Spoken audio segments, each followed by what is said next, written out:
Today we're talking about footprints, specifically the ones you walk past without a single thought, in mud, in wet sand, in snow on your driveway. For you, that mark on the ground is nothing. It's noise. For a human being living 40,000 years ago, that same mark was the single most important source of information in their entire world, and reading it wrong could kill them before sunset. Now, most of us assume we know how this worked. We picture it as recognition. A big paw print means a big cat, so you run. A hoof print means dinner, so you follow. Simple pattern matching, like flashcards, but muddy. That's not what was happening. Ancient humans weren't identifying animals. They were reconstructing the past and predicting the future from a handful of dents in the ground. And a growing number of researchers now argue that this specific mental skill, reading tracks, may be where scientific reasoning itself began. Not in Greece, not in a laboratory, in the dirt. We're not guessing about this either. In New Mexico, there's a site preserving human footprints that a 2025 study dated to somewhere between 20 and 23,000 years old, an age that's still debated, but now backed by 3 independent kinds of evidence. Some of those tracks appear to record a hunt as it happened, and in the 1990s, researchers took master trackers from the Kalahari into Ice Age caves in France and asked them to read prints that had been sitting there for 17,000 years. They read them. So here's what we're going to do. 4 things an ancient human could pull out of a footprint that you would step right over. Starting with the one that decided whether they lived through the afternoon. Here's the reframe that changes everything. When a skilled tracker finds a print, the first question is almost never what made this. The first question is, when? Because species barely matters. A lion that passed through 2 days ago is a story. A lion that passed through 4 minutes ago is a problem. And a footprint decays on a schedule. The edges of a fresh print in wet mud are sharp and clean. Within hours, they slump. Debris blows in. Rain stipples the surface. Tiny insect trails cross over the top of it. And that's a huge one, because if an ant has walked across the print is older than the ant's walk. Trackers read moisture in the pressed soil. They read whether the sun has crusted it. They read whether a blade of grass crushed by the foot has started to spring back. And grass springs back at a rate you can learn. So one print, correctly read, gives you a timestamp. Not, a wolf was here. A wolf was here about 20 minutes ago, moving that way, and it has not come back. This is why the question in the title has a slightly uncomfortable answer. There is no such thing as a dangerous footprint. There are only dangerous timings.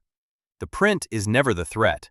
The print is a message about where the threat is right now, and reading time out of dirt is already more complex than it sounds. But it's still the simple version, because the next level of this is where tracking stops being observation and becomes something we'd now recognize as science. Researcher Louis Liebenberg spent years tracking with hunters in the Kalahari, and he described tracking as happening in 3 levels. The first is simple tracking. Conditions are good, prints are clear, you follow them. Anyone can be taught this. The second is systematic tracking. The trail is broken, so you take the evidence you do have and you reason your way forward. This animal was moving at this speed in this terrain, so it likely went that way.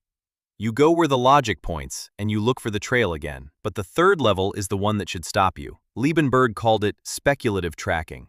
Here, the trail is essentially gone, and the tracker builds a model in their head of an animal they have never seen based on what they know about that species, that season, that water source, that time of day. Then they abandon the trail entirely and walk to where they predict the animal will be. Read that again. They're making a prediction that goes beyond the available evidence and then testing it against reality. That is a hypothesis. That is the scientific method running barefoot 40,000 years before anybody wrote it down. Liebenberg's argument, and it's an argument, not a settled fact, is that tracking may be the origin of science. Same core moves: gather evidence, build a hypothesis about an invisible cause, predict what you should find, go check. He points out that a physicist studying a particle never sees the particle. They see the trace it left behind and reason backward to what must have made it, which is precisely what a hunter does with a footprint. So the answer to, how did they know which footprints were dangerous, isn't that they memorized more animals than you. It's that they were running a scientific model of the world in real time with their life as the stake if the model was wrong. And here's what makes that model genuinely eerie. Because they weren't just modeling where an animal was, they were modeling what it was thinking. Back to New Mexico. At White Sands, researchers documented human footprints placed inside the tracks of a giant ground sloth. Not near them, inside them.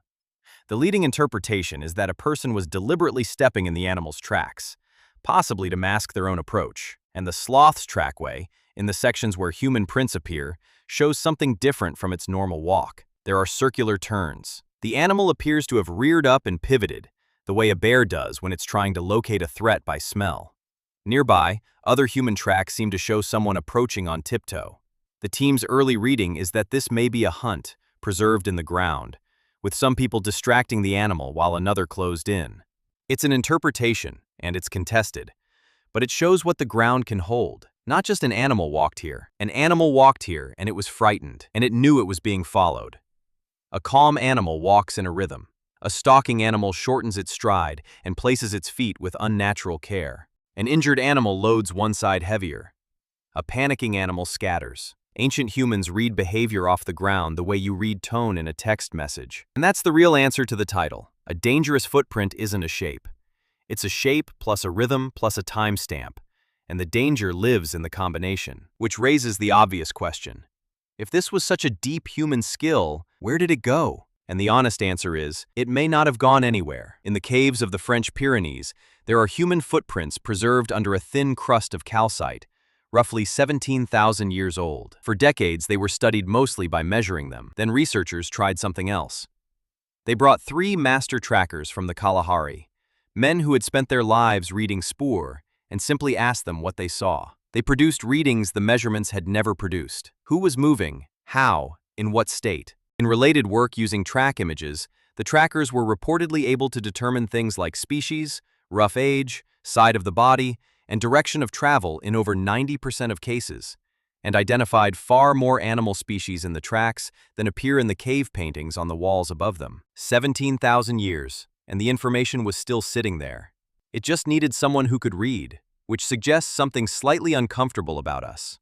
The capacity to read the ground doesn't appear to be a gene we lost.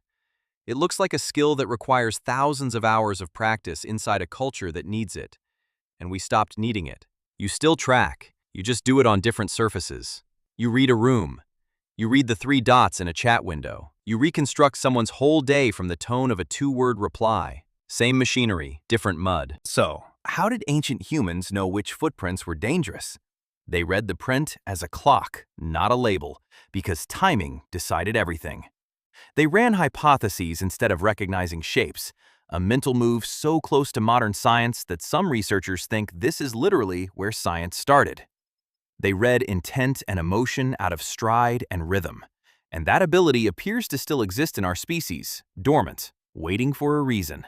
The strange part isn't that they could do it. The strange part is that for most of human history, this was normal. Every single person you would have met could read the ground better than almost anyone alive today. We didn't evolve past it. We just paved over the mud. And footprints weren't the only thing our ancestors watched with that kind of attention. There was something else they tracked every single night. That one's on screen now.